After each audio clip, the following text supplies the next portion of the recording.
Restaurant ஸ்டைலில் ரொம்பவும் சூப்பரான ஈஸியான சன்னா மசாலா தான் இப்போ பார்க்க போகிறோம். அதுக்கு ஓவர் நைட் சன்னாவை நல்லா ஊற வச்சு எடுத்துக்கோங்க. தென் ஒரு குக்கரில் ஊற வச்ச சன்னா 2 கிளாஸ் தண்ணி ஊற்றிக்கோங்க. பட்டை, கிராம்பு, ஏலக்காய், பே லீஃப், பெருஞ்சீரகம், மிளகு, உப்பு, தேவையான அளவு உப்பு போட்டு நல்லா கலந்து விட்டு குக்கரில் விசில் போட்டுக்கோங்க. 3 விசில் போட்டிங்கன்னா சூப்பராக வெந்து வந்துடும். இன்னொரு அடுப்பில் பொரிக்கலாம் சட்டி எடுத்துக்கிட்டேன். 2 ஸ்பூன் எண்ணெய் ஊற்றிக்கிட்டேன். அது நல்லா சூடானதும் சின்னதாக நறுக்கி வச்ச இஞ்சி பூண்டை ஆட் பண்ணிக்கலாம். இல்லைனா இஞ்சி பூண்டை பேஸ்ட் ஆட் பண்ணிக்கலாம். நான் பேஸ்ட் ஆட் பண்ணியிருக்கேன். ஒரு சின்ன சைஸ் வெங்காயத்தை சின்னதாக நறுக்கி போட்டுக்கோங்க. நல்லா பச்சை வாசனை போகிற வரைக்கும் நல்லா கிண்டி கொடுத்துக்கோங்க.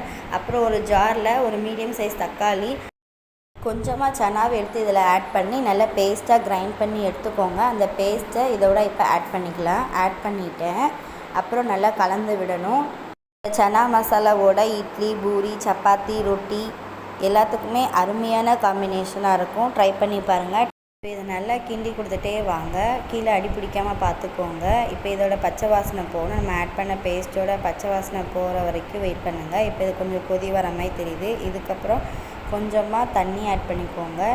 கொஞ்சமாக தண்ணி ஆட் பண்ணால் போதும். ஆட் பண்ணிவிட்டு நல்லா கலந்து விட்டுருங்க. கலந்து விட்டுட்டு கீழே அடி பிடிக்காமல் நல்லா கலந்து விடுங்க. கலந்து விட்டுட்டு நல்லா வேக வச்சுருங்க. வேக வச்சுட்டு இப்போ இதுக்கு தேவையான மசாலாவை பார்க்கலாம். மஞ்சள் பொடி, வத்தப்பொடி, மிளகு பொடி, கொத்தமல்லி பொடி, கரம் மசாலா பொடி ஆட் பண்ணிக்கோங்க.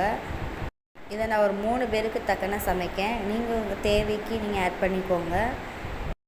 பாருங்கள், ஒவ்வொரு மசாலாவாக ஆட் பண்ணியிருக்கேன். இப்போ நல்லா கிண்டி கொடுத்துக்கிட போகிறேன். கலந்து விட்டுட்டு இதுக்கு தேவையான அளவு தண்ணி ஊற்றி கீழே அடி பிடிக்காமல் கிண்டிகிட்டே வரணும். நல்லா வேகணும். பச்சை வாசனை, இந்த மசாலாவோட பச்சை வாசனை எல்லாம் போகணும். இப்போ வேக வச்ச சன்னாவை ஆட் பண்ணிக்கலாம். ஆட் பண்ணிவிட்டு இந்த மசாலாவோட நல்லா கலந்து விட்டுக்கிடலாம். இதை நார்த் இந்தியன்ஸ் எல்லாம் விரும்பி சாப்பிடுவாங்க. இதை சோலா பட்டோரின்னு சொல்லுவாங்க, சன்னா மசாலான்னு சொல்லுவாங்க.